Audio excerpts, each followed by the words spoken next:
एक चोर की कहानी। एक बार एक आदमी ट्रेन से कहीं जा रहा था। उसके पास कीमती हीरो की पोटली थी। उस आदमी को वो 2 दिन और 2 रात ट्रेन में ही गुजारने थे, क्योंकि उतना सफ़र उसको करना था, उसे कहीं पर पहुंचना था। सफ़र के पहले ही दिन चोर की नज़र उस आदमी की हीरे की पोटली पर पड़ गई। अब चोर ने दिमाग लगाया और एक बैग लेकर उस आदमी के पास जाकर बैठ गया और उस आदमी से मीठी मीठी बातें करने लगा। चोर ने सोचा, जब रात में सब लोग सो जाएंगे तब आराम से उठकर मैं हीरो को चुरा लूँगा। ये सोचकर चोर बड़ा ही खुश होने लगा। जब शाम का वक्त हुआ, रात के 7-8 बज रहे थे, तब चोर सो गया, क्योंकि उसे रात में जागना था और हीरो को चुराना था, इसलिए वह जल्दी से सो गया। जब उस आदमी के सोने का वक्त आया, तब उस आदमी ने चुपके से अपने बैग से हीरो की पोटली को निकाला और उस चोर के पास जो बैग था उसके अंदर उस हीरे की पोटली को रख दिया और आराम से सो गया। रात के लगभग 2-3 बज रहे थे, तब चोर उठा और उसने देखा कि सब लोग सो गए हैं। उसने उस आदमी के बैग को अपनी तरफ खींचा और उस बैग को पूरा अच्छी तरह से चेक कर लिया। उस बैग में कुछ नहीं मिला तो वह बहुत परेशान हो गया।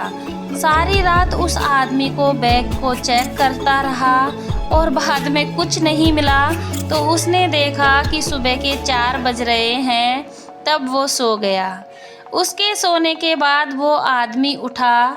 उसने अपने हीरो की पोटली चोर के बैग से निकालकर अपने बैग में वापस रख ली।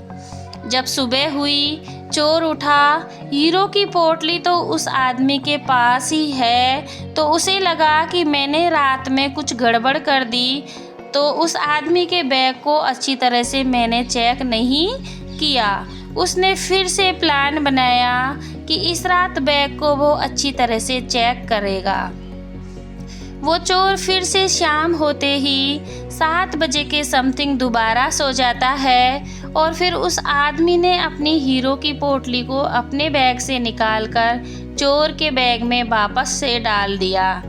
चोर रात में फिर से उठा, उस आदमी के बैग को खींचा, फिर से हीरे ढूंढने लगा, लेकिन हीरे नहीं मिले। वो परेशान होकर फिर से सो गया। बाद में सुबह जाकर वह आदमी उठा और हीरे की पोटली को वापस चोर के बैग से निकालकर अपने बैग में डाल लिया और सो गया।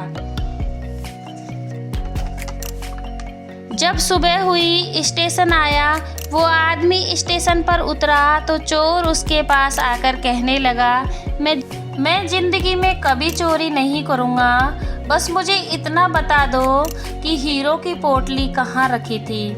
उस आदमी ने कहा, अरे मूर्ख, तू अपना सुख दूसरों की तरफ ढूंढ रहा था। अगर तू खुद के अंदर झांकता तो तुझे सुख जरूर मिलता। अगर अपनी गिरबान में झांकता तो तुझे पता चलता कि तू चोर नहीं मालिक था, हीरो की पोटली तेरे पास ही थी।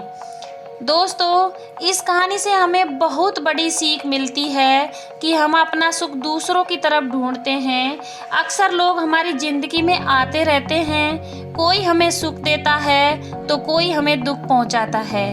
बहुत से लोग ऐसे होते हैं जो अपनी खुशी दूसरों पर निर्भर कर देते हैं, जबकि अगर आप खुद के अंदर झांकोगे तो आपको किसी चीज़ की कमी महसूस नहीं होगी। आपको सब कुछ अपने अंदर मिलेगा। एक बार आपको अपनी गिरबान में झांक कर देखना होगा। तो यहीं पर मेरी कहानी ख़त्म होती है।